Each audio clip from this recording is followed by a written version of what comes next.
कहानी की शुरुआत होती है स्वर्ग में, जहाँ सभी देवता जश्न मना रहे थे। तभी अचानक वहाँ एक देवता आया जो कभी पैरों में कुछ नहीं पहनता था। उसे देखकर बाकी देवताओं को बिल्कुल अच्छा नहीं लगा, क्योंकि उन्हें लग रहा था कि ये जश्न के माहौल को खराब कर देगा। लेकिन स्वर्ग की रानी ऐसा बिल्कुल नहीं सोचती थी। उसने इस देवता का अच्छे से स्वागत किया और उसे ली नाम से पुकारा। आखिरकार सभी मेहमानों के आ जाने के बाद रानी ने सबको अपनी लिखी हुई एक कविता पढ़कर सुनाई। तभी अचानक वहाँ एक राक्षस ने हमला करके रंग में भंग डाल दिया। बाकी देवता भी तुरंत रानी की रक्षा करने के लिए आगे बढ़े, लेकिन जल्द ही उनकी शक्तियाँ राक्षसों के सामने फीकी पड़ गई। असल में राक्षस रानी को दिखाने आया था कि उसमें सबसे ज्यादा ताकत है, इसीलिए उसका भी स्वर्ग में रहने का हक बनता है। पर अचानक ली ने उसके चेहरे पर अपने रुई नाम के एक हथियार से वार कर दिया, जिससे वो राक्षस वहीं ढेर हो गया। ये देखकर रानी ने खुलासा किया कि असल में ये हमला उसी का प्लान था और वो ये देखना चाहती थी कि उनमें से कौन मुश्किल पड़ने पर अपने दिमाग और ताकत का ढंग से इस्तेमाल कर सकता है।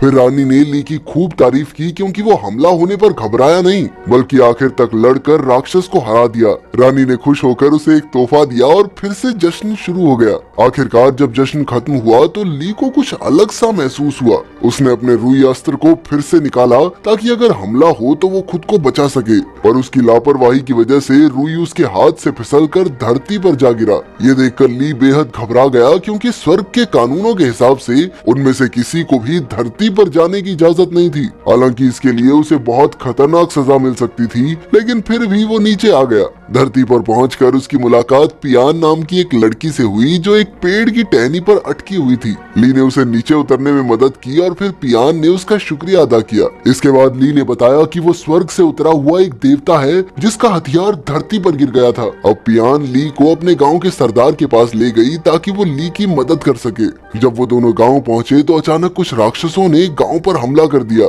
क्योंकि वो उनका कीमती खजाना चुराना चाहते थे।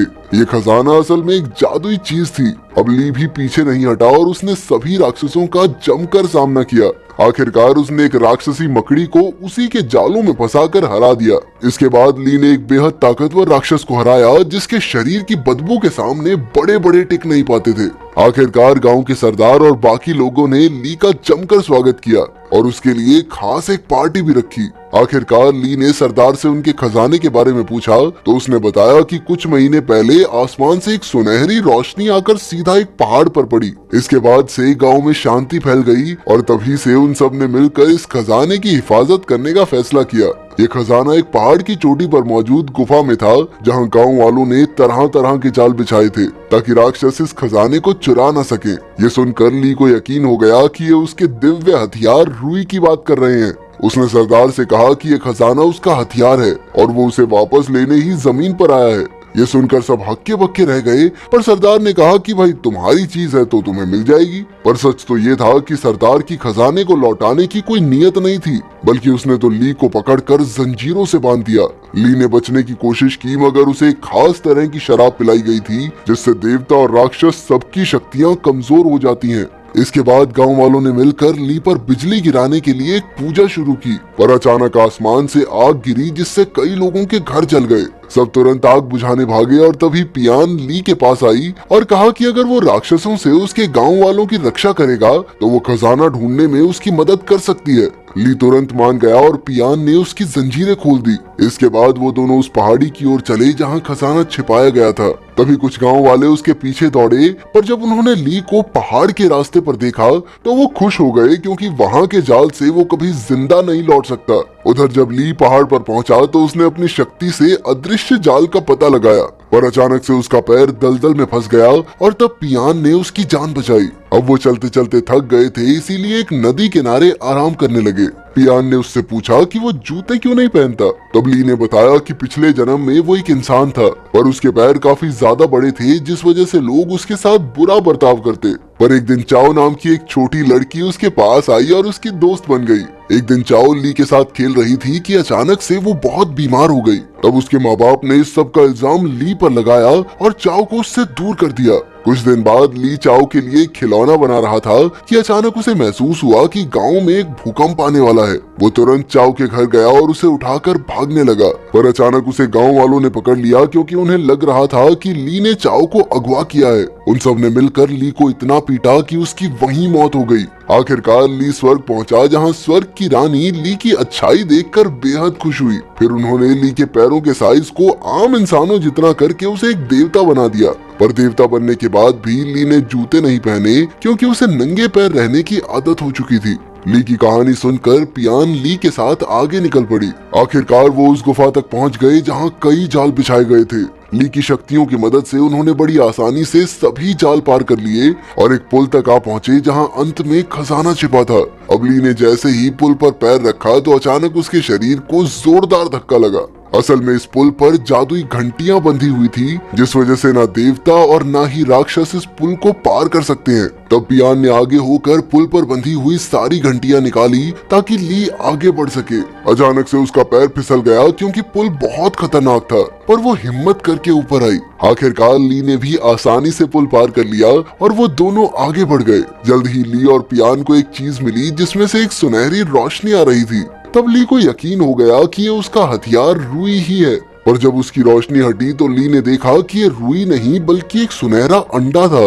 तभी अचानक कुछ राक्षस भी वहां आ गए, क्योंकि वो भी ली का ये हथियार चुराना चाहते थे। अब ये अंडा तो ली के किसी काम का नहीं था, इसीलिए उसने ये अंडा राक्षसों को दे दिया और वो सब भाग गए। ये देखकर पियान बहुत गुस्से में आ गई, क्योंकि ये उसके गांव का बेहद कीमती खजाना था। उसने इस खजाने को वापस लाकर गुफा में रखने के लिए ली की मदद मांगी, पर ली ने उसकी एक न सुनी और वो पियान को राक्षसों से लड़ने के लिए वहीं अकेला छोड़ आया। अगले दिन ली जैसे ही गांव में पहुंचा तो गांव वालों ने उसे तुरंत पकड़ लिया। गांव का सरदार फिर से पूजा करके उस पर बिजली गिराना चाहता था। आखिरकार पूजा होने पर ली पर कई बार बिजली गिरी, पर ली तो अमर था, इसीलिए उसका बाल भी बांका नहीं हुआ। ये सब देखकर उन सबको यकीन हो गया कि ली सच में एक देवता है और सभी उसके सामने झुक गए। पर तभी एक बूढ़ी औरत ने कहा कि ये इस इज्जत के लायक नहीं है, क्योंकि वो अपने हथियार के चक्कर में गांव वालों को यूं ही राक्षसों के हाथ मरने के लिए छोड़कर चला गया। ये सुनकर ली को पियान का ख्याल आया, जो अकेली राक्षसों से खजाना वापस लेने के लिए पहाड़ पर ही रुक गई थी। दूसरी ओर सभी राक्षस सुनहरे अंडे को देखकर काफी हैरान परेशान थे।